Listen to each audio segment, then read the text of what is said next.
Good morning. Thank you very much for being here. Obviously, we're all delighted to see you here, and I would like to welcome you to our first annual Eric Hilton Distinguished Chair Lecture Series. My name is Clint Rapphole. There may be some of you in this room that don't know who I am, but just in case, that's who I am. I am pleased to let you know I've been here 27 years at the Conrad and Hilton College of Hotel and Restaurant Management. And I would like to give you a brief background on our endowed chairs before I introduce our first Eric Hilton Distinguished Chair Lecturer. This college has been fortunate to be the recipient of many dollars from the Hilton Foundation. And in 1982, we were the proud recipient of a grant of $21,350,000 from the Hilton Foundation for over a 10-year period. Many things were provided by this grant. For example, the ballroom we're sitting in right now is but a small part of the 94,000 square foot addition that was provided in the south wing. As important as brick and mortar are, however, it should also be noted that there were 4 endowments provided our college in that grant. And these 4 endowments were the Conrad and Hilton Endowed Chair, the Baron Hilton Endowed Chair, the Eric Hilton Endowed Chair, and we also have a Development Officer Endowment. I feel privileged, honored, and extremely proud to be the first recipient of the Eric Hilton Endowed Chair. But what is an endowed chair, and what does an endowed chair do for your college? That's really what's important. An endowed chair assists the college in recruiting outstanding individuals to come to our college, such as perhaps a Dr. Carl Meyer. It provides the opportunity to develop a standard of excellence that cannot be achieved only through credit hour generation and state funds, as Dean Stutz will readily attest to you anytime you want to ask him about that. It is a way of keeping score with other hotel colleges. An endowed chair provides salary, it provides benefits, travel, secretarial assistance, and teaching assistance. If managed well, the endowment continues to grow.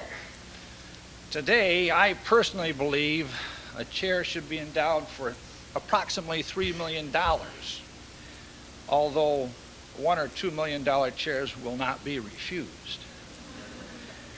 I mention all of this to make you aware of how fortunate our young college is to have 3 endowed chairs. However, it is necessary that we get more endowed chairs to maintain our standard of excellence, to keep score, if you will, and to remind you of your responsibility/opportunity to help your alma mater become the outstanding College of Hotel and Restaurant Management in the world and perhaps the universe. So with that preface, please allow me to introduce our first annual Eric Hilton Distinguished Chair Lecturer, Mr. Alfie Johnson, a 1976 graduate of our college and Vice President rooms of Rosewood Hotels and Resorts. A brief introduction, if that's possible, and I will make it short. He came to this college, or graduated from this college 26 years ago. I had the privilege of having him for several classes. Indeed, he probably got A's in every one of those. As you all well know, I got lots of A's. In 1981, he also was at the Remington, so it's actually been 18 years since he's been back to Houston. He's a native of England. He transferred to our college from George Washington University, and one of the reasons he came to Houston because it was such an international city, even back in approximately 1972. He came here before there was anything here. The North Wing wasn't built, the South Wing wasn't even a dream in anyone's mind at that time, and he used to commute downtown to see the faculty, although we taught our classes out here. His first job was with Westin. He went from Westin to Laventhal and Horwath, where he used his analytical abilities and writing abilities to do feasibility studies, and did feasibility studies on several hotels in this very city. and then joined Rosewood Hotels and Resorts. He was a young man when he graduated, and still is relative to me, so I can still call him a young man. He has done an outstanding job of networking with alumni. He has stayed in touch with many from his class, and I've been fortunate to be included as a person he stayed in touch with over the years, and indeed we've emailed each other. He was in Surabaya, and we emailed one another, and that's hard to believe that I was doing email. He is married. He has 2 children, a son and a daughter, and his wife is an SMU graduate. Aside from his wife and children, Alfie is most passionate about providing excellent service. He also admits to being passionate about Formula One racing and naturally the Beatles, but on a secondary level. He has provided extremely valuable service to Rosewood through his long and proficient career. He started as the first hotel manager of the mansion on Turtle Creek, creating its unique style and aura, and has held various roles in other new hotels as well as in the corporate office. After gaining experience with Nikko Hotels International in California and Westin Hotels and Resorts in Asia, Alfie has come full circle and returned to Rosewood. As the Vice President of Rooms, he is part of the team that is responsible for setting quality standards for all aspects of a property's operations. Alfie and his family have lived and experienced many cultures while in the hotel business, from Thailand to London to Jakarta, always learning, teaching, and in turn learning more. One of his most valuable lessons, however, is to never leave home without a hug from his wife and kids. I'm not certain he wants to hug me, but so Mr. Alfie Johnson, we're pleased to have you here to talk today on creating a sense of place in culturally diverse locations. Alfie, thank you very much for being here. Please welcome warmly one of our own, Mr. Alfie Johnson.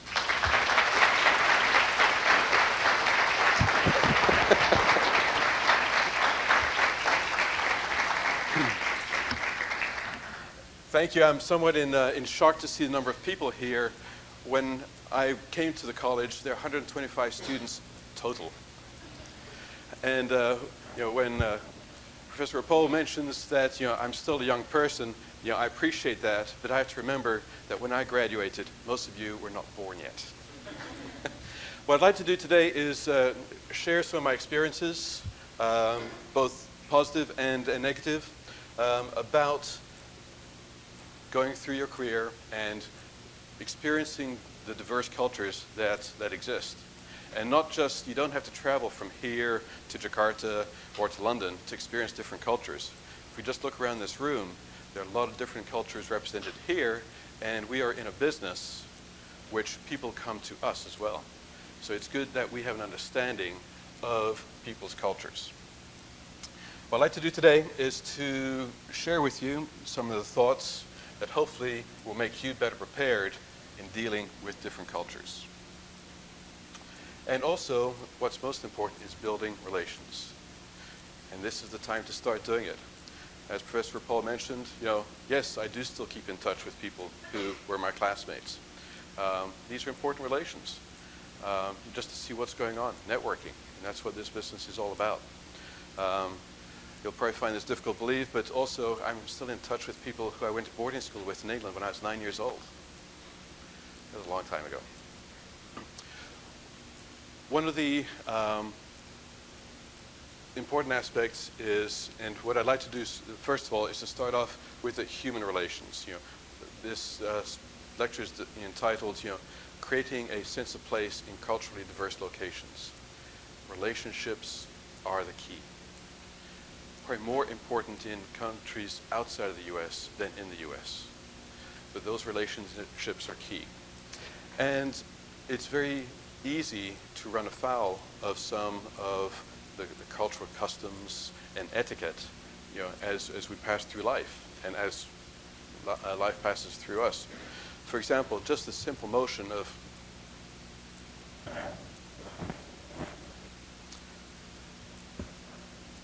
this can be very offensive in certain cultures. It is not a good way to start a relationship by making a faux pas such as that. How do we know these things?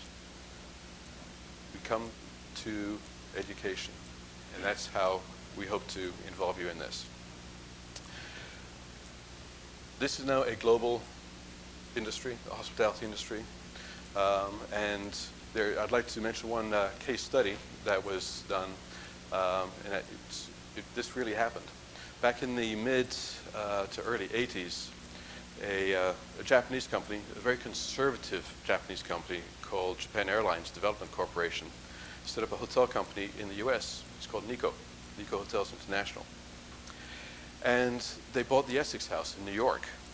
The Essex House at that point was owned and managed by Marriott. Marriott's a very fine company, again, very conservative in an American way. The executive committee of the Essex House and the Japanese managers came in, and they wanted to have a meeting to decide how they were going to run the Essex House. What kind of relationship were they going to have with the guests, with the staff? How were they going to deal with people on a day-to-day basis? They went up to Cornell, and just to be away from everything. And if you've been to Ithaca, you'll know that's away from everything. Sorry, Clint. And they sat down, and they allocated 3 days to kind of come up with their master plan as to how they were going to relate to each other, how they were going to operate this hotel. 10 days later, they were still absolutely nowhere. They were still trying to define, okay, how are we going to do the check-in? How is human resources going to work? How are we going to interact with the kitchen? Heaven forbid, we might even have another nationality, a French person in the kitchen. How are we going to interrelate? Finally, they decided, let's scratch everything that we've done and start with the basic human elements. How are we going to work with each other? And they came up with 4 specific words that they were going to use in dealing with each other. The first one was patience. The patience, taking the time to understand the people, taking the time to communicate. The other was understanding. Not just on a service level of listening, but really understanding where the person was coming from, thereby helping to learn some of their culture. Understanding what was going on in the person's mind. And then the third was respect. There might be some things in different cultures that might seem unusual, even strange to you. Just the mere fact of pointing might seem perfectly normal, but in some cultures that is very, very rude. That might seem strange to us, but there might be a good reason for it. And the fourth was continued growth. And since we're all looking to kind of advance our careers, I think that's always a very important one. But in dealing with other people, I think the first 3, patience, understanding, and respect, are the keys. I don't know if there's going to be an exam after this, but those were the 3 key words I would tune into. There's always that little work that you would go into. When we go into, when you go into your assignments and you start your career, you're going to be going into a new place. And I've always found it to be very helpful, in looking at what kind of attitude you take when you go into a new place. Are you going to go in there, all gung-ho, ready, change the world, and everything that you see in there is currently, can be done better, and you're going to change it overnight? Sounds great. But sometimes you meet resistance when you do that, because you haven't taken time to understand what has actually been going on and the people who are there, particularly the people. So what I suggest, and what I've found works well, is taking what I call the teacher versus the missionary approach. A teacher takes time to learn. It's a two-way street. And as I tell people, I enjoy teaching, I enjoy training, because I get as much out of it as the people do. Hopefully that doesn't mean I'm a bad trainer, but that's what I like to do is to share, and it's more of a sharing experience, as opposed to a mission approach, which is to say, I need to go from here to there, and I'm going to have just my tunnel vision, and I'm just going to go straight ahead and do it. That's where you tend to build up barriers. So I would strongly suggest that as you go through your careers, that you adopt more the teacher approach, getting to know the people. That's what's going to make you successful, is getting the job done through those other people. And that's in going to different cultures. Take some time. Again, use those three words, the patience, understanding, and respect, to get to that point. Build the relationships. I've been very fortunate in that since being repatriated from Jakarta just about a year ago, I've been going in as interim managing director at some of our hotels. First one was Panama. I'd never worked in a Spanish-speaking country before, and my Spanish is very rudimentary, but it took some time. Now, the hotel had an unfortunate opening. The timing wasn't right, and it had some unfortunate human resource opportunities.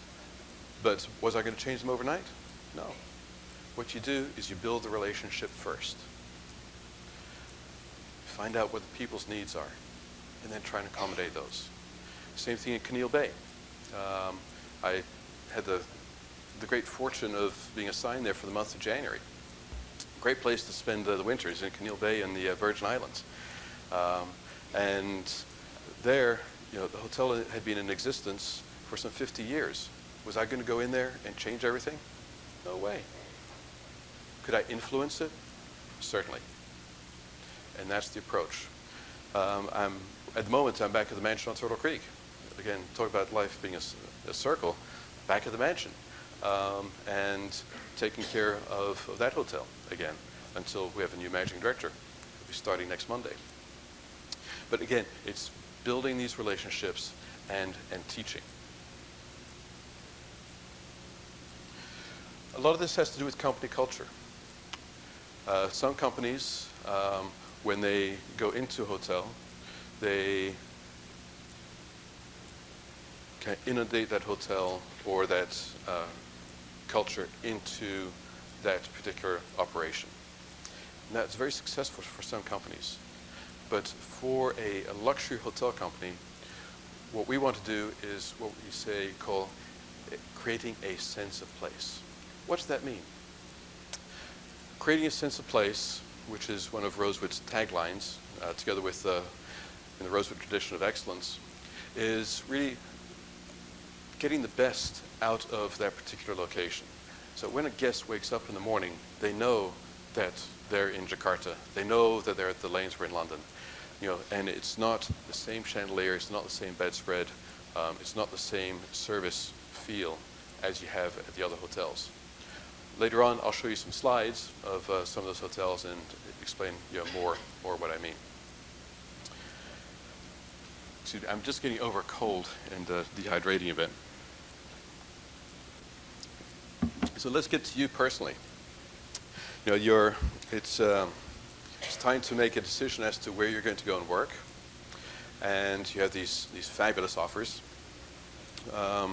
and you're all excited about going to work in perhaps places as far away as Dallas or Paris, France, London, Hong Kong,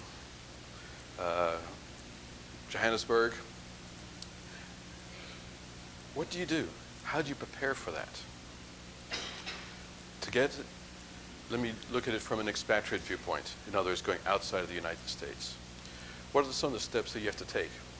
Well, the first step is what you're doing right now, and that's getting your degree.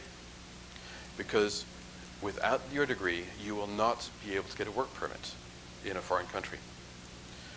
They are bringing you, as it were, importing you to their country to provide expertise. They want to make sure the people that they're bringing in have that expertise. That degree shows that level of expertise that you have.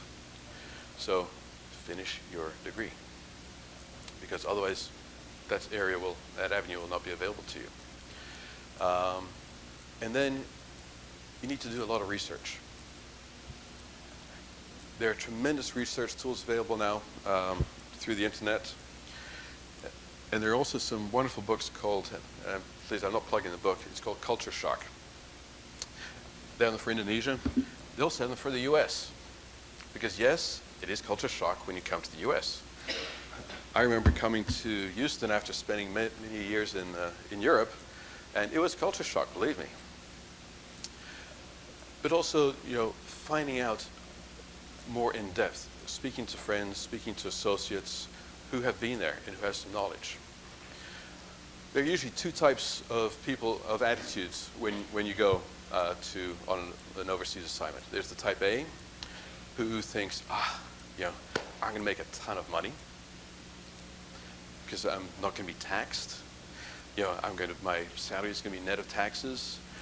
I'm going to have a wonderful, luxurious house, a huge house with lots of servants. I'm going to have a driver who's going to drive me to work every day. I'm going to be able to play golf twice a week.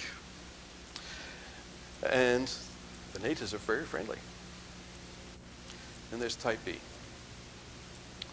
I know I make all this money, but we're spending it all on antiques and local knickknacks, spending it on trips home, and on liquor to make me forget where I am.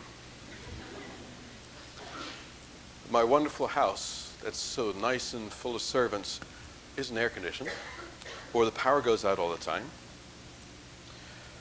I prefer to drive myself with these crazy drivers. And the natives, the golf, it's too hot to play golf, let alone walk outside. And the local people just want to take advantage of me. And both can be seen as right. It all depends on your attitude when you go into those specific locations.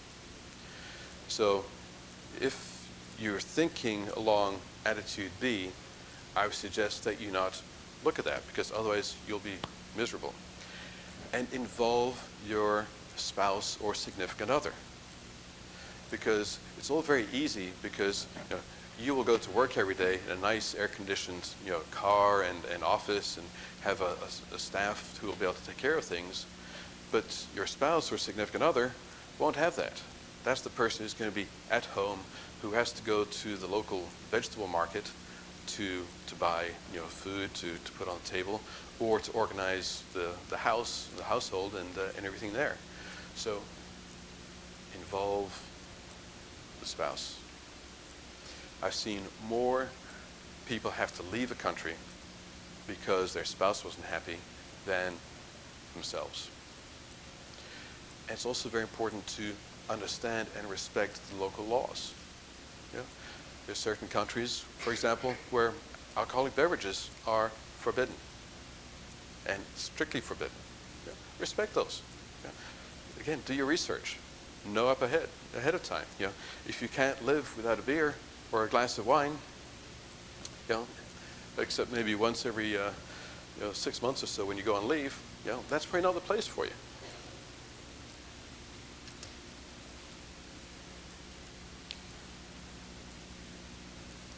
Don't believe the person who is recruiting you. They will pay. Do your own independent homework.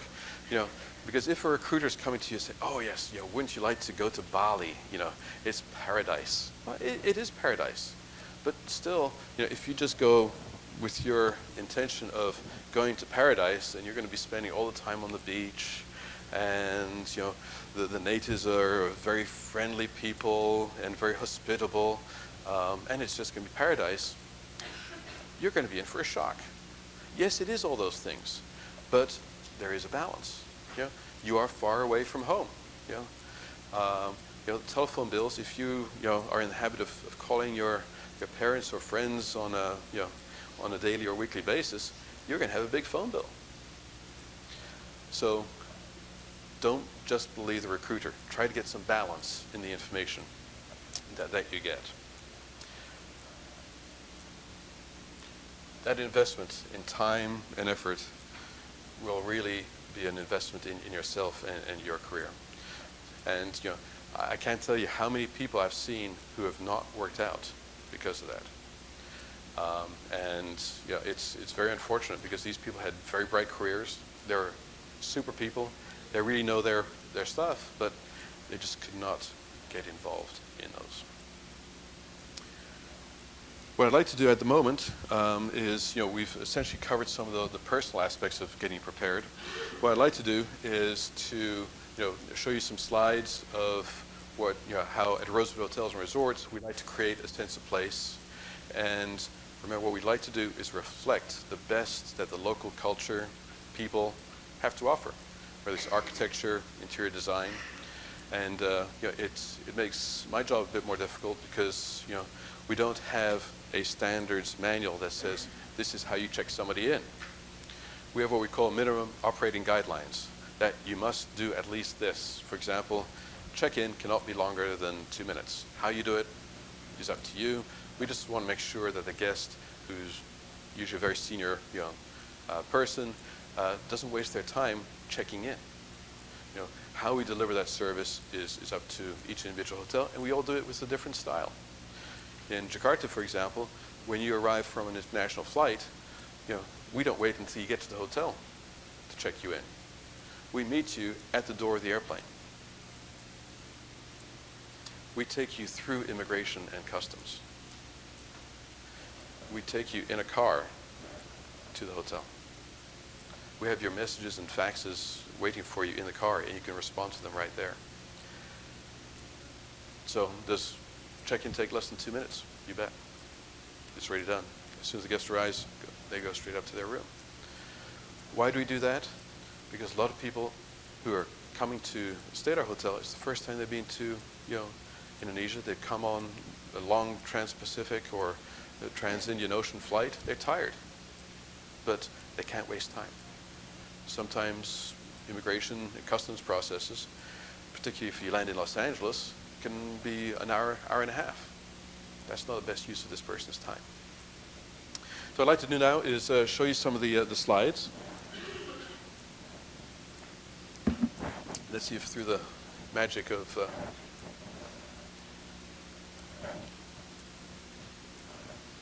this is the, let me speak back from back over here.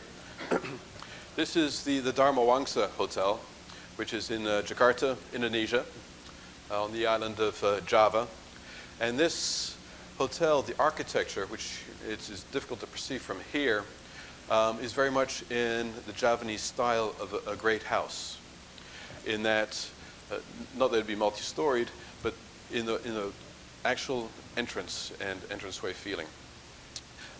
In Java, there's very much a sense of hospitality that people just drop by at any time. And your importance to that household is measured by how far into the house you are invited.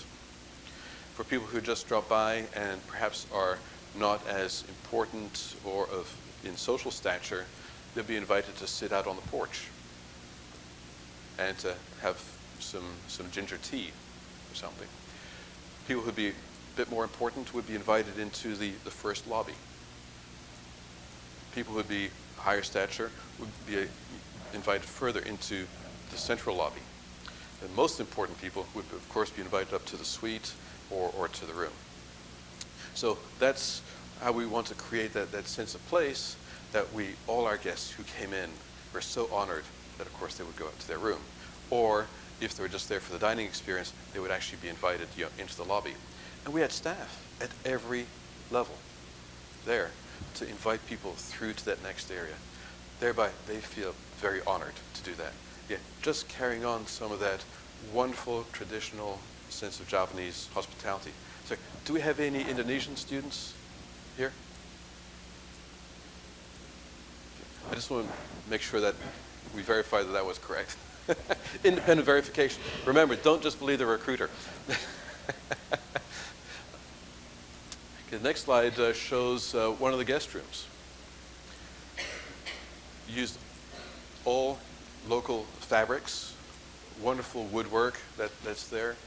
And you can't really see it from here, there's a sense of symmetry. Balance is very important. And everything there is very symmetrical and very comfortable.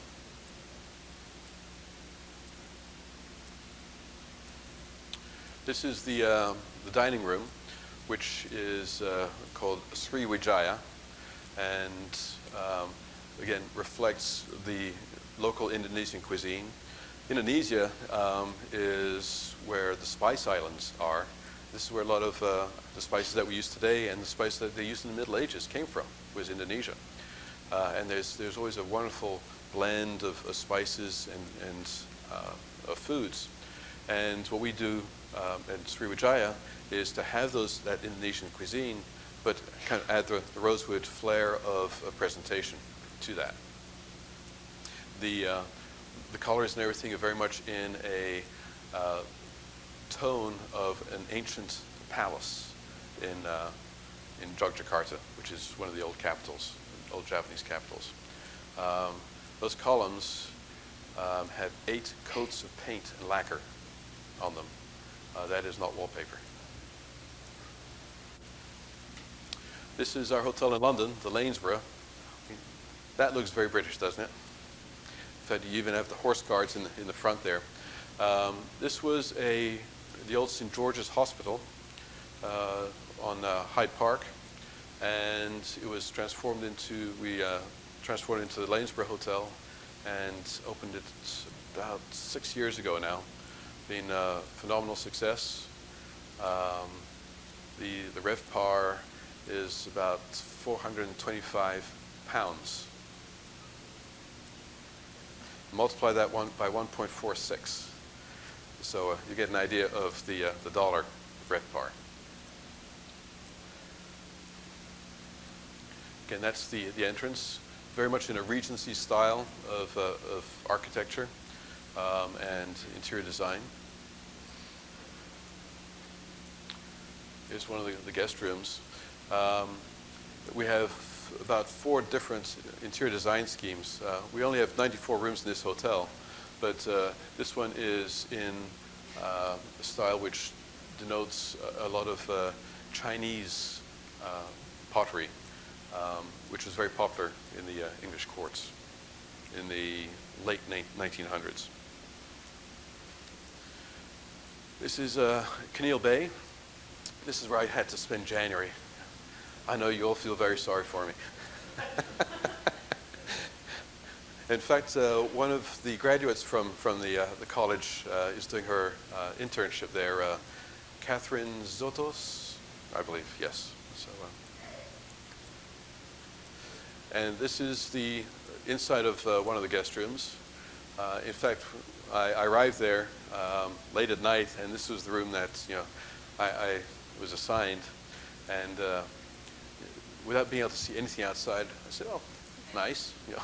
Then the next morning, and you see the view of the bay. That's indescribable. And this is our other resort in the Caribbean called Little Dix Bay, which is the British Virgin Islands, and is very different in feel from Canil Bay. And Canil Bay is very natural. All the vegetation is very lush and natural. This is much more manicured. And the English love their gardens, and this shows in this hotel. Also, the interior design is quite different, using the stone wall. This is something very typical of the British Virgin Islands, where they actually use stone, since it's all volcanic, and also every now and then they put in a seashell into that stone. Very nicely done. This is our resort, Las Ventanas, Alpariso, in Cabo San Lucas. Much more of a Mexican feeling to it, very open, everything wide open spaces. And this opened about 18 months ago, and has been very successful for us. Again, this is the room in Las Ventanas. One of the opportunities we had at this hotel was that it was built into a hill. And so we took further advantage of this because it is fairly spread out. and to run housekeeping service and everything else. Typically, in resorts, you use golf carts and things like that. But they really detract from that sense of tranquility that we're trying to create. So we built a tunnel system into the hill, and we can service all the various room areas and restaurants through this tunnel system. And we have a lot of bikes with baskets in the front, and they get on the bikes and go from one area to the other. Unfortunately, it got very hot in there. We didn't anticipate that for some reason. We thought it was underground, it would be nice and cool, but it got very hot in there, and it got to the point where we had to put lockers at each place where we actually stocked fresh shirts. We since solved the problem. We've air conditioned it. This is the mansion on Turtle Creek. This was Rosewood's first hotel, and it's in Dallas. And it's been open. We opened in 1981, and again has what we call timeless elegance. This hotel could be 2 years old. It could be 50 years old. And as far as the decor, it has a very residential feeling. And what helps create the sense is that it's very friendly. And we wanted to have that Texas friendly atmosphere. We didn't want it to be stuffy and and very formal. It's relaxed. And people arrive there, and you can just see their faces. They come in tense.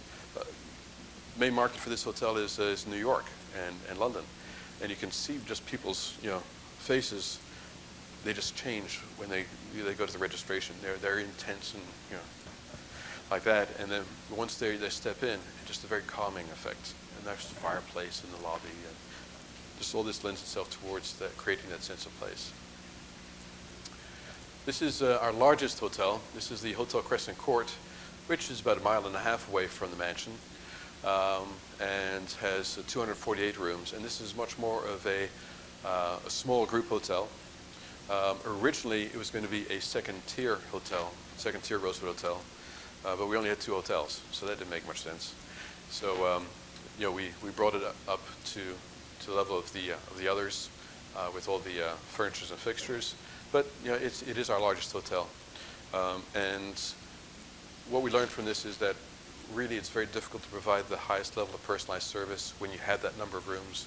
Really, 150 to 180 is our ideal size. Our smallest one is 56 rooms in Panama.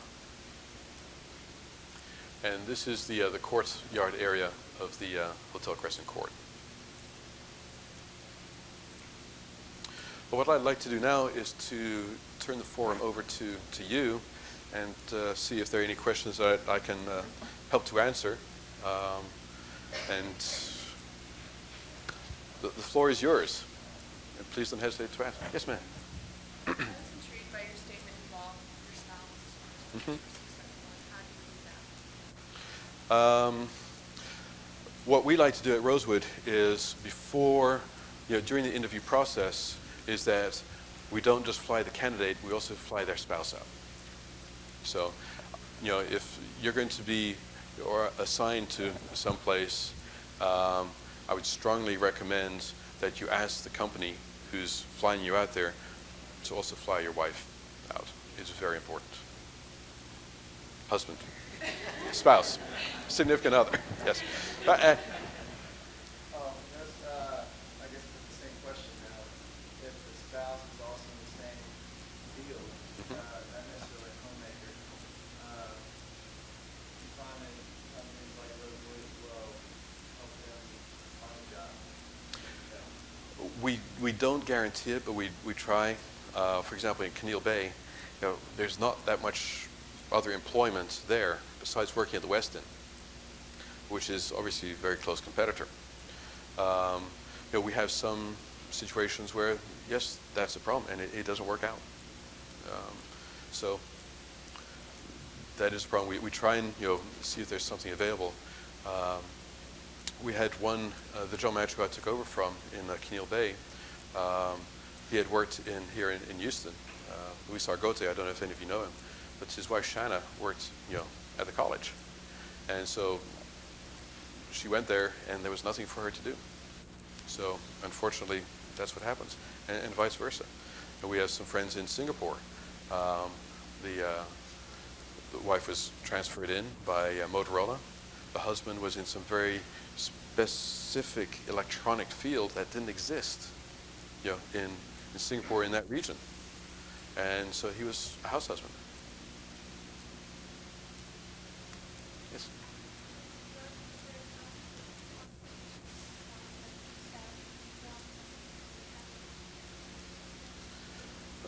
Again, we have to adapt to local culture. Would we send a female managing director to Saudi Arabia? No. We don't see that would be a recipe for success. We want to make sure that it is the right fit.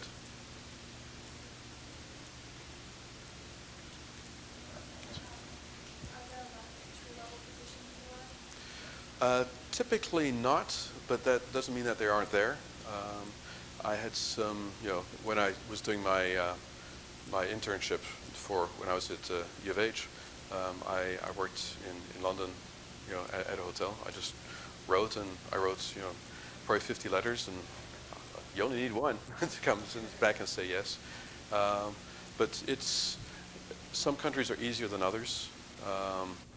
Some of the most difficult countries are the European Union countries, and Switzerland is very difficult. We're looking for a general manager at the moment. We just acquired the Badrus Palace Hotel in St. Moritz 2 weeks ago. We're looking for a managing director. Has to be a Swiss. Has to be a Swiss national. So that's what we're looking for at the moment. Any Swiss nationals like to apply?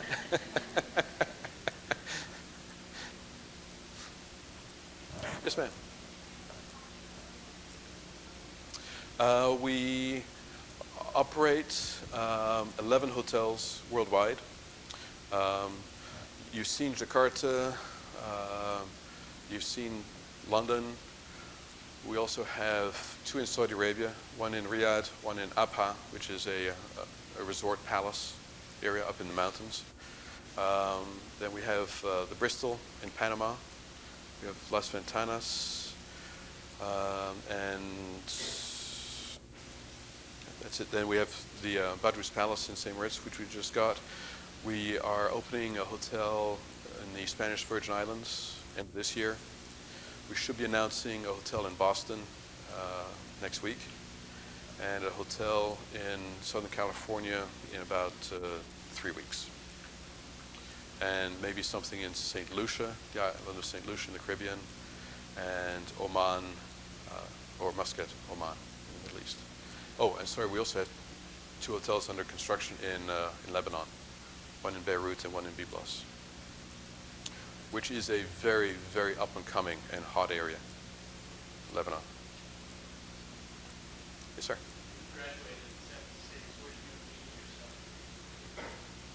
I was envisioning myself to be a general manager of a hotel. My goal was to be a general manager by the time I was 40, and I was fortunate in that circumstance. I was able to beat that by 5 years. So by 35, I was a general manager. And really, that's still what I love to do. I love to manage hotels. So my commitment is 3 to 5 years in this corporate position, and then back to managing a hotel.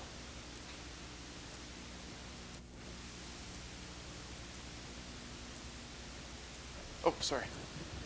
Discuss some of the difficulties of having such a global company. It's not necessarily like McDonald's has a recipe for opening restaurants in Europe, and they have a recipe for opening restaurants in Asia. Being a smaller scale operation, I'd say, number of locations, it seems like the challenges, the risks, and problems involved seem to be very large. They are huge, but the rewards are equally great. And a lot of it, and it takes a tremendous amount of time and resources. That's why we only have 11 hotels. We're looking to grow to 20, within the next 3 years, and we just beefed up our corporate staff to do that. But as you said, there is no formula, and what we do is typically we look for managing directors who have worked in that culture, if not that country, before, so that they understand the local culture. Then we bring them into our Rosewood culture and show them that, because a lot of times, a managing director comes in from a Ritz or from a Four Seasons, and they're saying, "Where are the manuals?" Well, yeah, get writing. The economic or the financial risks in a country that, the economy may be unstable or where you're not sure if a year from now, the hotel will be taken over. We only manage, or we only invest in U.S. hotels, not in any hotels overseas. We're very, very conservative when it comes to investment.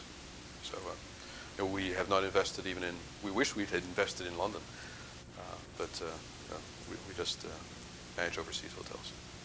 One more question.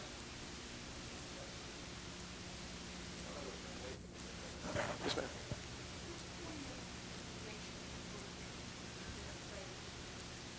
Mm-hmm.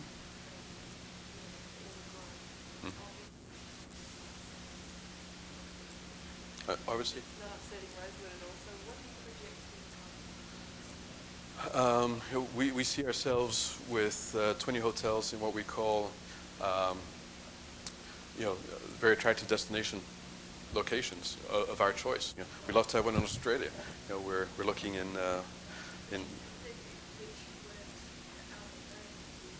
No, we don't have investment, but we manage. Yes. We own the mansion on Turtle Creek. We own Hotel Crescent Court. We just bought the Crescent back. As far as the other hotels, it's purely a management contract. Other people own them, and then we manage it for them. Yes. Mm-hmm. Thank you. Good question. Mr. Johnson, before you depart, we have something we'd like to share not only with you but also with the audience that's here today. We know you'll always remember the Conrad and Hilton College for many things, but this is to make certain you never forget. Conrad and Hilton College of Hotel and Restaurant Management, the University of Houston, in honor of Alfie Johnson, we hereby award this certificate of appreciation for participating at the Eric Hilton Distinguished Chair Lecture Series, April 12, 1999, signed by Dean Alan Stutz and yours truly, Clinton L. Rappool. Great. Thank you.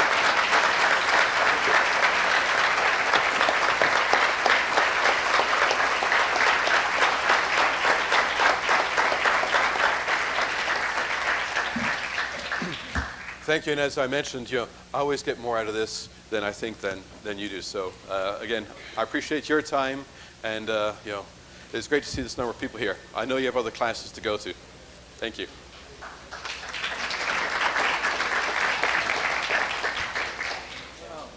I've got a seat organization here that we actually had some window decals made up.